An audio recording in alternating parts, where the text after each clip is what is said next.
Well, welcome back to our next edition of What's Up America with Mike Cara. As always, proudly broadcasting from Ocoee, Florida, USA, planet Earth. And with me today is a great musician, Mr. Alex Meixner. And Alex, is a pleasure, honor you could be here today. And of course, Alex is a great accordion player, a great polka guy, although as for those who watch my TikTok, actually, I danced, believe it or not, on St. Patrick's Day to your, I think it was the Washer Woman.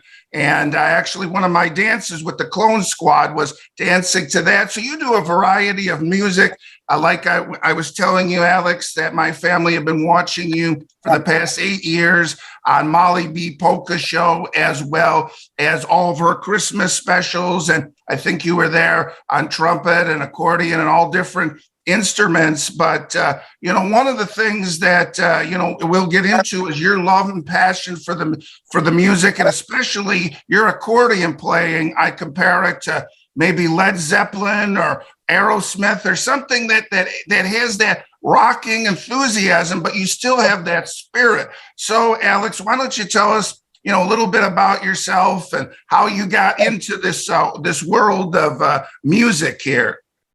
Well, first of all, thanks for having me, Mike, and thanks for that really cool intro.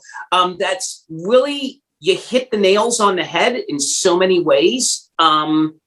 I'm the fourth generation of my family that are musicians in the United States performing Austrian Volksmusik, which is better classified to the general public as polka music. And my great-grandfather emigrated from what is now called Burgenland in Austria, south of Vienna. And I have been playing the accordion since the age of 4. And I grew up watching my grandfather and my father perform at everything from church picnics to dances at different halls and ethnic clubs to festivals. And I started getting onto the stage on a regular basis around the age of 5 and a half. And my sisters and I performed as the Meixner Kinder and the Meixner Children. It was sort of like a Von Trapp family show with my dad's band, and, did a very traditional German, Austrian. We do some Slovenian songs and Italian songs. My mom's family's Italian, and sing in English. My career then continued on. I started playing trumpet. I was playing drums in my dad's band when we moved to Orlando from Pennsylvania in the late 80s. And, I saw the aging of our crowd that was still appreciating the traditions. And, it's a natural thing to have attrition in different parts of our society, well, in all parts of our society, and then seeing certain customs fall away or evolve in different ways. And my mission has basically always been that to build from the foundation, to build off of the tradition of my family and continue to make it relevant to the generations that exist now. So in my performances, the repertoire and the aesthetics sometimes is going to gear into more popular musical forms so that we're drawing parallels and finding the similarities rather than segmenting ourselves off. So some of my band's most popular renditions are our arrangement of Ozzy Osbourne's Crazy Train that morphs into The Last Train to Clarksville and goes into Take the A Train and Crazy and Chattanooga Choo Choo, all done within a polka context. And so it brings people into the polka world that might not have thought they liked the accordion and polka music. And I love doing collaborations with artists outside of my band. Yesterday, I was just doing a video for a track I did with a gypsy jazz group in Dallas, Texas. I've recorded with avant-garde accordionist and composer Guy Klusevic, who works closely with John Williams, and a variety of other contexts that allow me to hopefully broaden my audience and at the same time remain true to the roots of all of the music that I perform. Oh, wow, that's great there. And one thing, I had mentioned at the beginning of this, Alex, is about this washerwoman, and I what I was trying to do is you go faster and faster, and I was gonna try to keep dancing until I fell over, so to speak. And you really have something there. But my question is it really difficult? I mean, do you get to a point where you could do it, 100 miles an hour and not really even think about it, or? Well, yes and no. So when you're performing, there's a lot of aspects that are going to jump in, and you're constantly trying to push the envelope. And it's like it's almost a competition between the musicians and the dancers to see who can jump faster. And I love that give and take of the energy. At the same time, I mean, you got to have control. So I'm always practicing from a physical endurance stance on how I can get cleaner and how I can get more speed and dexterity going. And at the same time, you can get to a point that you're past the threshold of being able to control it, or it ceases having the effect. I mean, and that's part of the thing that I'm constantly working on with students. I do a lot of teaching, and I'm like, if you play everything loud, it ceases being a punch effect of that rocking thing, because people's ears get tired. So a loud is only as effective as the soft that balances against it. The fast is only as effective as the slow that goes with it. So, I mean, there's times that I'm not going to play as fast, but it appears to have that energy because it's coming off of something that has a slower vein. And, it's as much psychology as anything, which is really fascinating for me. Okay, Alex. So I want to talk a little bit about the accordion, but I want to share a story. Right here in this house, we have my grandmother's accordion, which is basically, we have a 90-year-old accordion here. So my question is that something that can still be played? Do you have to tune accordions, or how does that work? Accordions are very interesting musical instruments. Right here in my studio, I've got 16 different accordions, which I didn't really even know how many I had, because they're constantly moving around. I have piano accordions, I have diatonic button accordions. Those are the two forms that I play for the most part.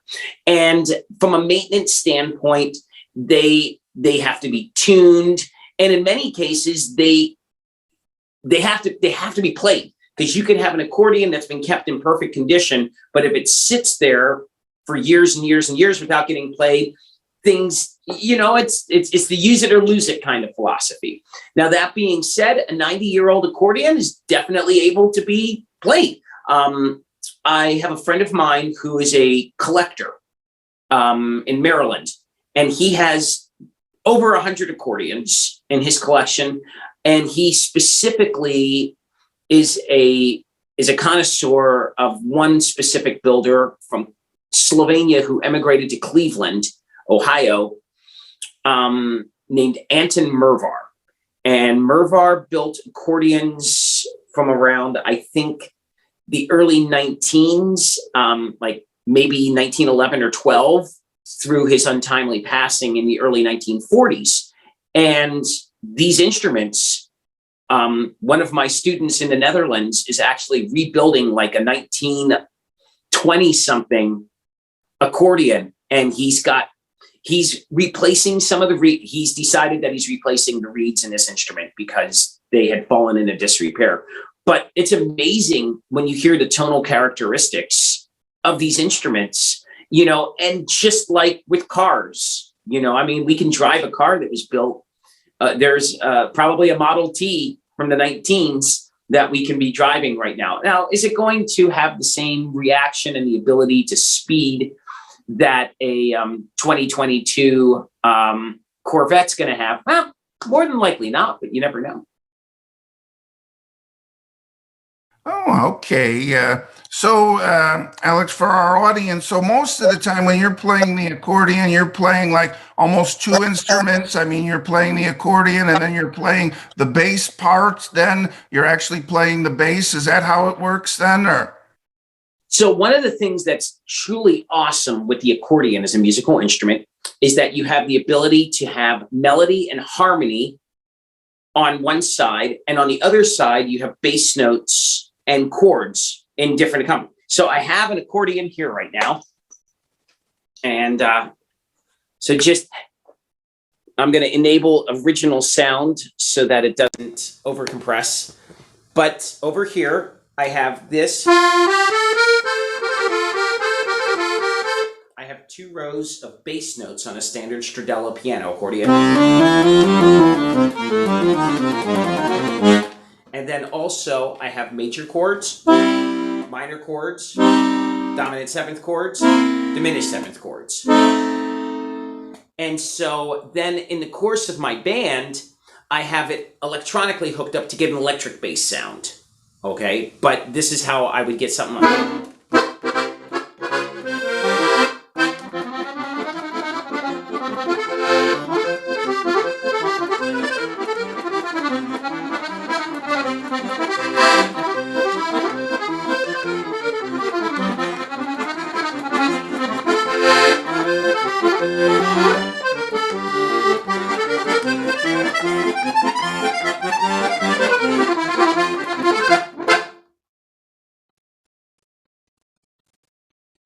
So that gives you an idea of what can be done just in that little context. You know, the sounds of the accordion, each accordion is tuned differently and has different kinds of reeds.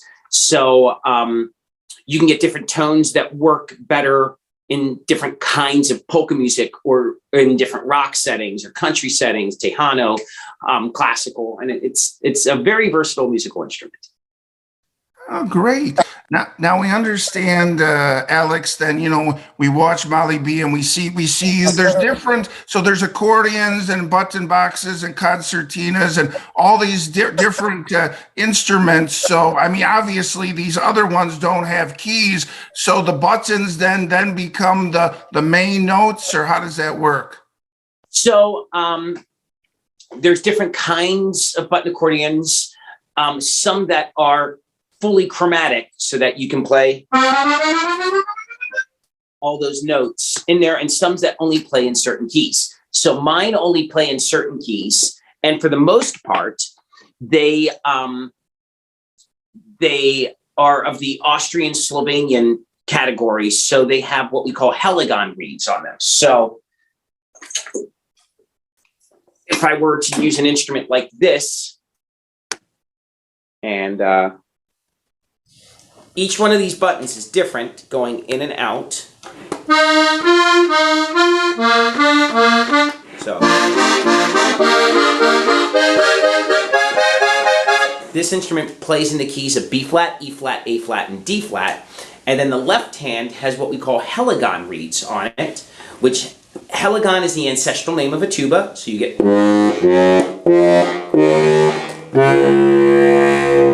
and you have chords.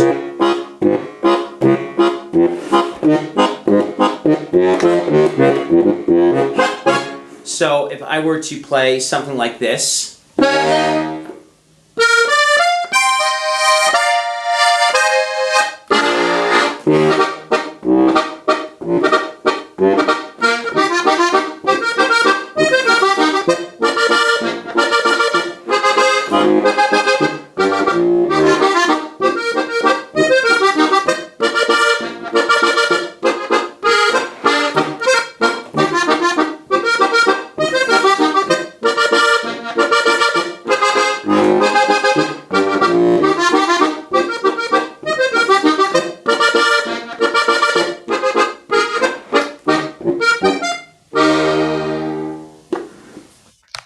that gives you an idea of the difference and the different tones that are found in this kind of diatonic accordion. Oh, okay. And one thing that I So, with your TikTok page, Alex, which I really think is neat, which I think, could get people into polka, was that you were actually, believe it or not, had a beer and you were playing the music, the polka with the beer. I mean, those are kind of things that are neat, that are skills, and that do get people excited then about polka, huh? Well, all those different things, different novelties. I remember back in the 90s, David Letterman used to have stupid human tricks, and you'd have all different kinds of odd talents and that kind of thing. And so, it's one of these things that a friend of mine will suggest something and I'll go, oh, well, that sounds kind of interesting. And then, can I do this? So there was one in which, at the beginning of baseball season last year, I took a baseball and played Take Me Out to the Ball Game using the baseball on the accordion, or we were preparing for some gigs in Wisconsin and I had like a block of cheese and played on Wisconsin on the accordion. And it's just fun stuff, Oh, okay.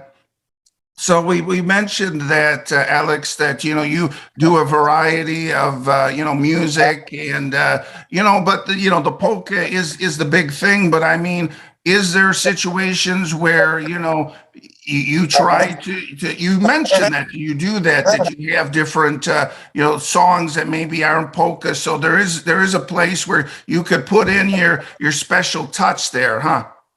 Most assuredly. In fact, I recently relocated from Florida. I was living in South Florida to New Braunfels, Texas, which is a really rich cultural community. Rich culture. I mean, we're not financially rich, obviously, and in between San Antonio and Austin. And in this area, there's a real amazing crossroads of musicians. And so I have been performing, I set up an Intersections jam band, and the other musicians that perform regularly with us are from a myriad of settings. They are Americana, country artists, rock players, Tejano, polka, Western swing, and all of this stuff sort of comes together in the Texas music scene. And it allows us to play everything. It's a jam band. It allows us to play everything from Willie Nelson to Bruce Springsteen to Frankie Yankovic and Bob Wills, and put it into different contexts. So it's unique for me to not be completely the musical genesis, that everybody is an equal, that everybody's influencing the music a lot more in this setting. And it's kind of pushing me to expand the horizons even further than I've been doing. And it seems to be gaining some traction with audiences here. Oh, great.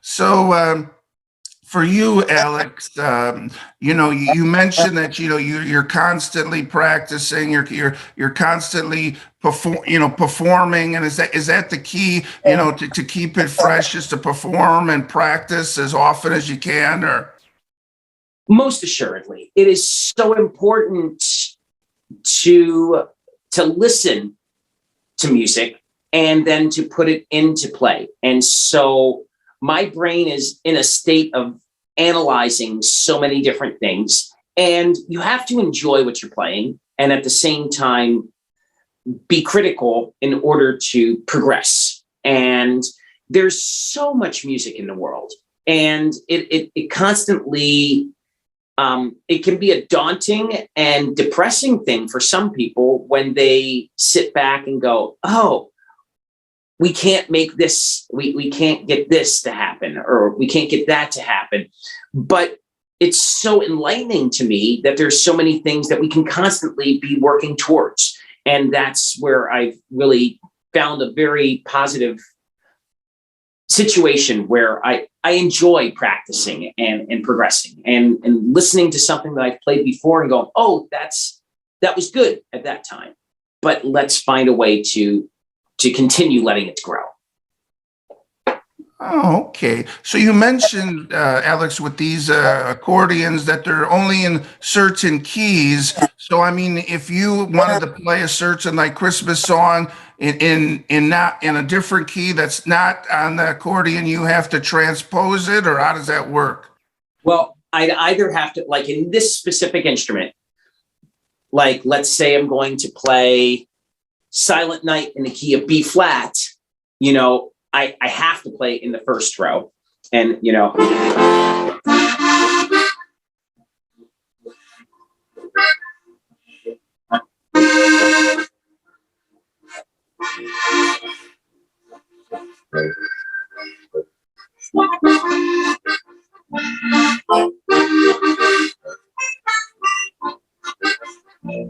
now just that phrase there, I would normally play this on a different instrument.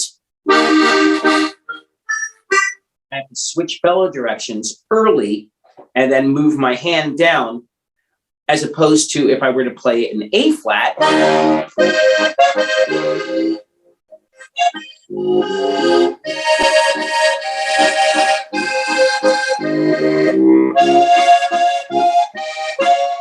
That phrase there, I was able to jump. I was able to do a different grip. And so each way of playing it, the different keys makes you work in a different fashion. And it's to me, it's a great challenge.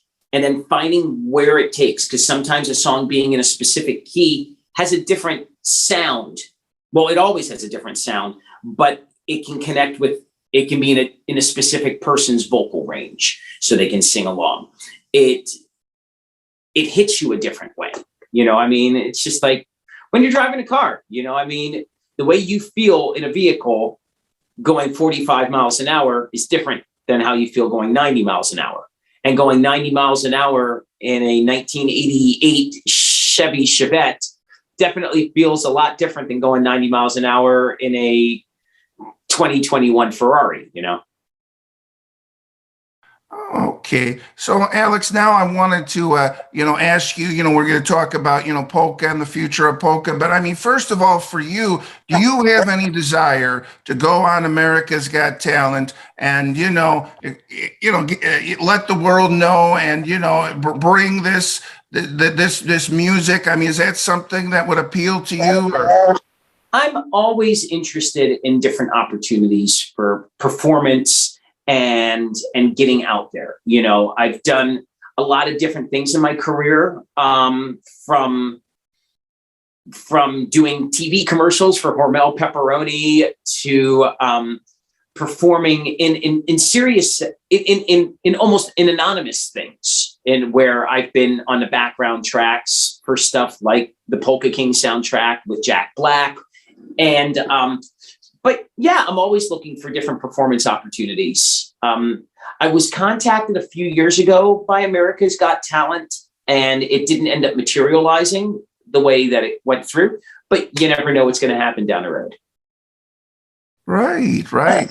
So, Alex, my parents and myself, we were having this discussion about, the future of polka. And, we saw, a lot of great older folks there on Molly B dancing. And, my concern is, can we get the younger people? But like I said, you have your students of the accordion, they're probably younger. So how confident do you feel that we're going to get this great younger generation of polka people here? Well, it's one of those things that there's an ebb and flow at all times. And it all depends on what our definition of a lot of people is. In certain areas, I mean, if you look in Slovenia, for example, there are huge schools of young kids playing button accordions like this. And it is very popular. It's on their regular television. Their version of television reality talent shows will have a lot of people playing instruments like this and playing Slovenian style folksmusic. Everything changes. So some of the bands on Molly B, particularly, and this isn't to denigrate them in any way, shape, and form. They're older bands playing for older audiences because that's the music that's relevant to the audience. So a specific population in Nebraska or Iowa or Minnesota, that is part of the fabric of their society and their culture up there. Now it's all about what is relevant. My band, in a lot of cases, sometimes I'm the oldest musician on the stage. Therefore, the music takes on a different thing, and we appeal to a younger than that audience because we are making it relevant to them. There are other bands that are working in that same vein. Chardon Polka Band out of the Cleveland area comes to mind. And the musicians in that band are not necessarily, they didn't grow up with polka music necessarily. And they have a different way that they approach the music, and it appeals to their audience, as opposed to the way that myself or Ted and Molly grew up in the scene. And it's not to say that one is better than the other, because if we're building an audience, we're building an audience. It's not always going to be new rocking kind of music that appeals to younger generations. And we're seeing even more so now than ever before that young children, my own children are 15, 12, and 9, and the music they listen to isn't always new contemporary electronic music. TikTok, particularly as a medium, has exposed people of all generations to music of all generations. Like my daughters will tell me about, oh, well, that's a TikTok song. And I'm like, Country Roads by John Denver existed long before TikTok even was a germ of an idea, let alone John Denver passed away long before TikTok was invented.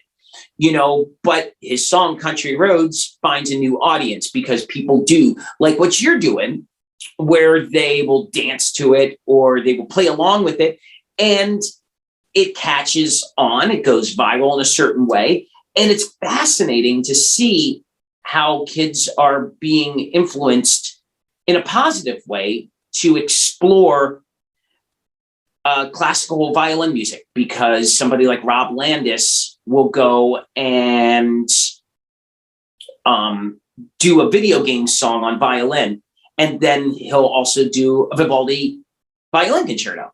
My son has found his stuff to be really awesome. And or you'll have other people who will put a country spin on pop tunes, or a metal spin on like more traditional bluegrass music, so it's a really cool outlet. And long answer, I think all music survives, and it might be in a different context than it was before, but I see young people that are enjoying polka music and the accordion, and it's very enlightening and heartening.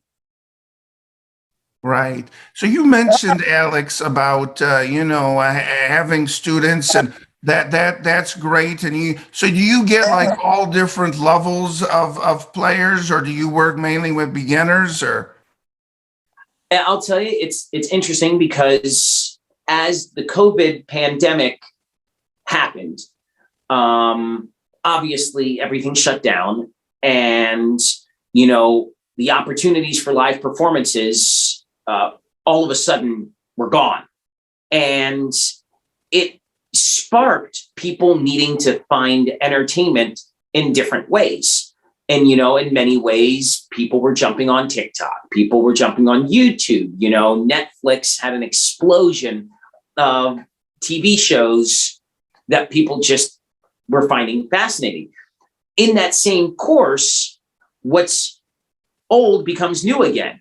And a lot of people started taking up musical instruments as a way to entertain themselves, which, go back to pre-television days.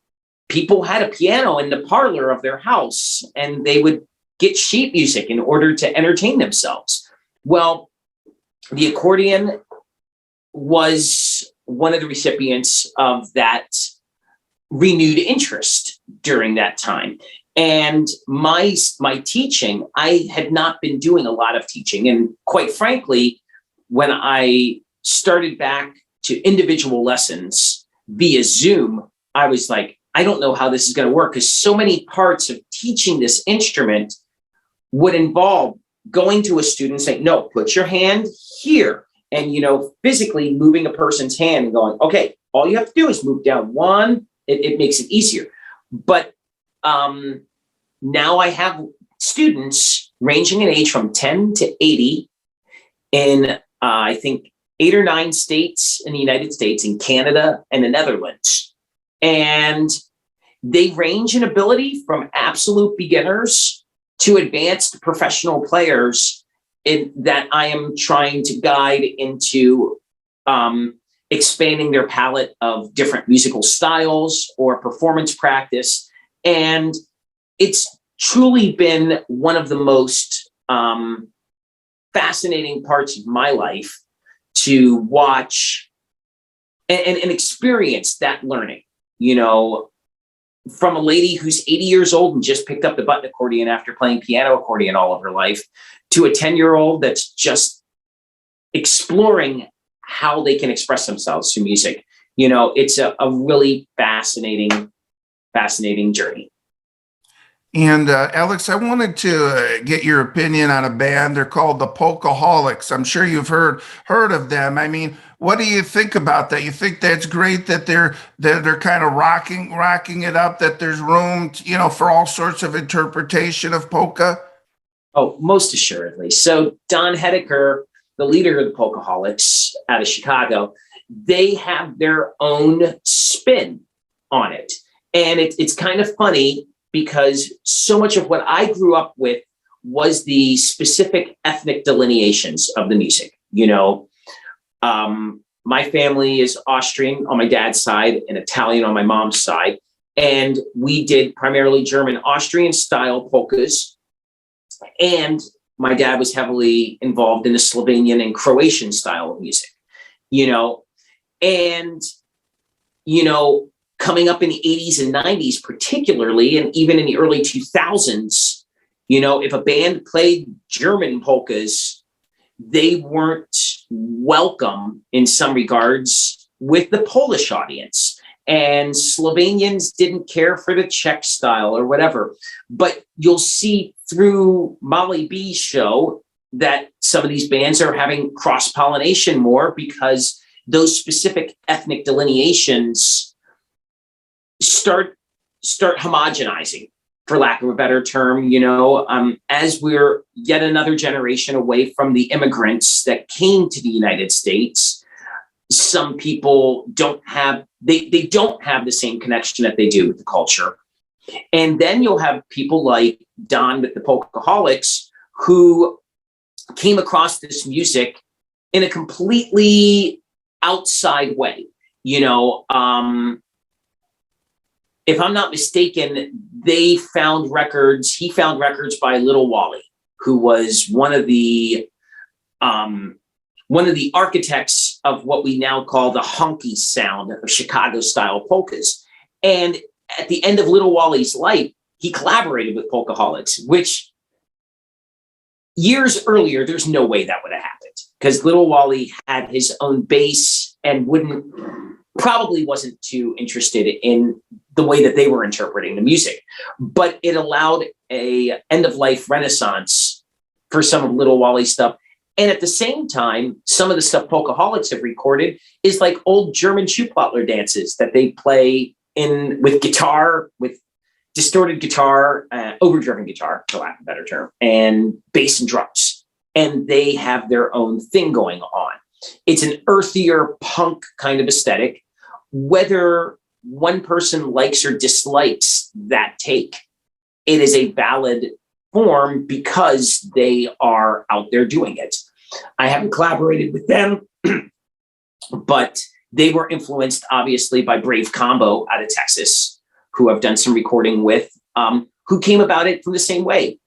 Carl Finch lived in Texarkana and growing up there as an art student and then eventually into Denton at UNT, he did not grow up in the polka belt. He didn't grow up in the culture of this music, but he found these records by Larry Chesky and Frank Bonadowski and other artists at Goodwill stores, at thrift stores, and was fascinated with that. Frankie Yankovic and Kenny Bass. And then he started digging deeper.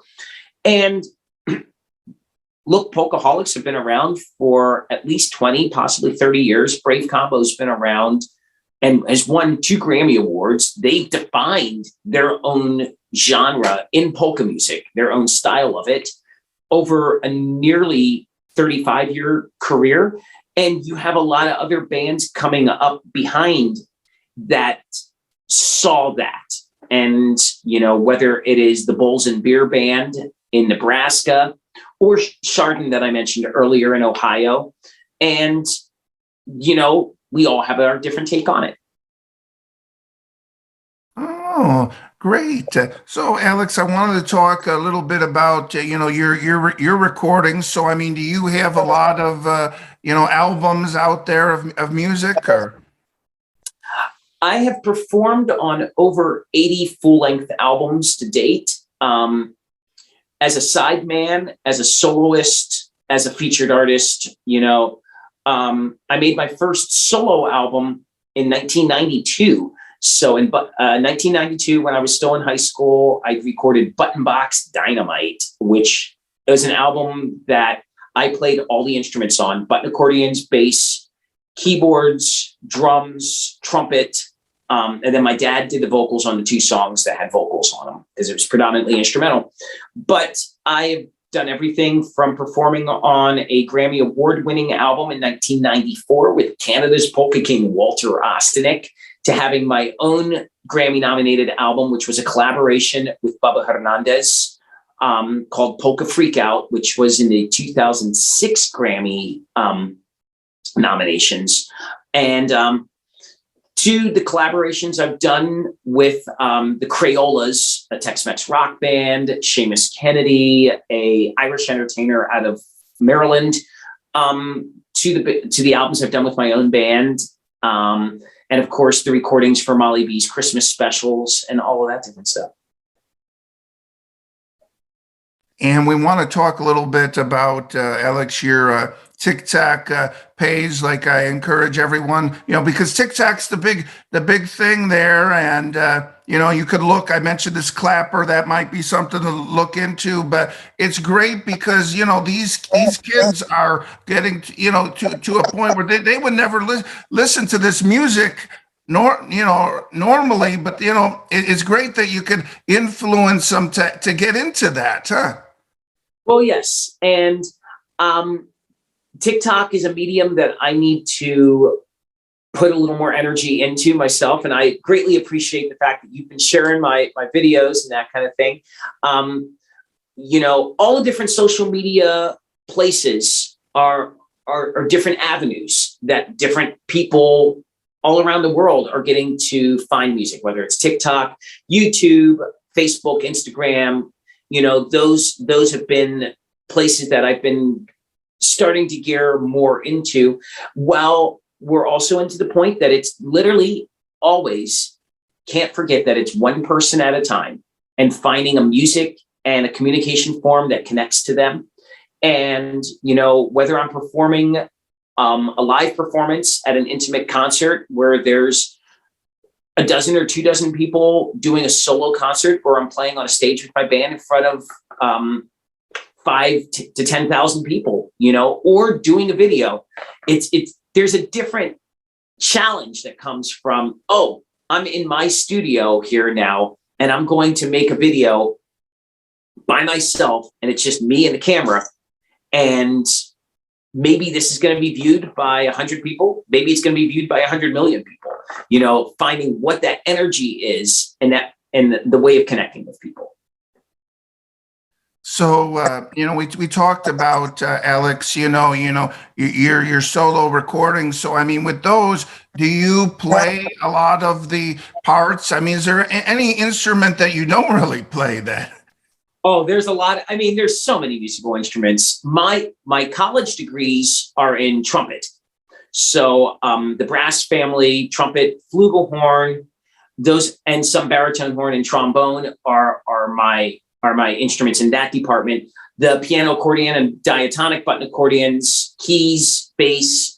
I don't do as much drums as I used to because, I have such wonderful drummers that I work with, Tom Holler, Ed Klanick, as well as Michael Morris and a few others have been working in the studio for me. Woodwind instruments, I studied them in college, but other people are going to play them a lot better. And if it involves a bow, let me hire Patty King to play fiddle for me, and some other people that are in here. Oh, great. So, for those people that have, like I mentioned, a 90-year-old accordion around or have, these instruments around. So the steps is to get it tuned by a professional, or is that it, this 90-year accordion, and then go at it, or? Well, first of all, get it out of its case and get some air going through those bellows. You might find that it's playable. See, are there buttons sticking or not sticking? Are all the notes sounding going in and out on the bellows? And then it might be playable right now. But if not, there are some great technicians. There are in the United States, there's people that work on them at a variety of different levels, just like anything else. You'll have people who are extremely experienced and work on high quality machines, and their expertise is going to be a little more expensive.